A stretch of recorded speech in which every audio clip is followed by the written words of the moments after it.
wise men, how did they do it? They looked up. Friends, wise men still seek him. They looked up. Verse 2. We saw his star in the east and have come to worship him. They saw God's messenger right where they were at. For they knew it heralded some great event, showing some signs of wisdom. They followed it. Friends, sometimes when we see a sign, we don't follow. We just kind of take a look at it.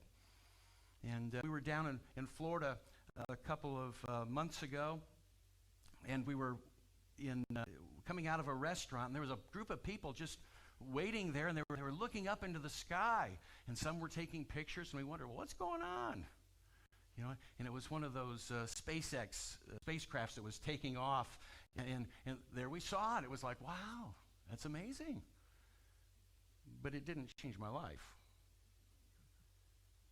I said, man, we just had dinner. Let's go get some ice cream.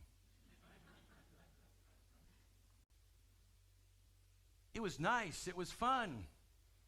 It's great to say I saw it. I didn't even bother to get my camera out. Friends, sometimes Christmas comes and goes in that same fashion.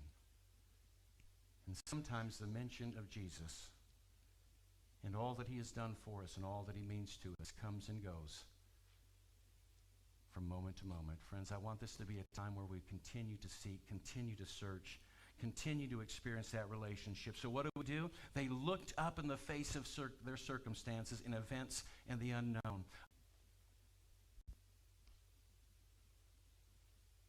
Someone once said of Helen Keller, what a pity that you have no sight.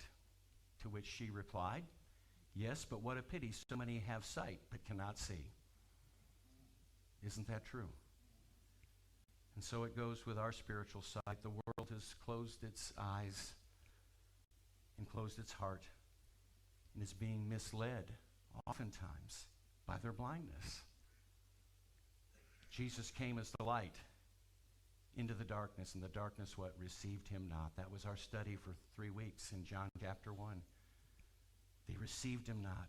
And to not receive him is to reject him. To not accept him is to refuse him. And so the idea is they're not walking with the Lord. And so we too must see the messenger that God has provided for us.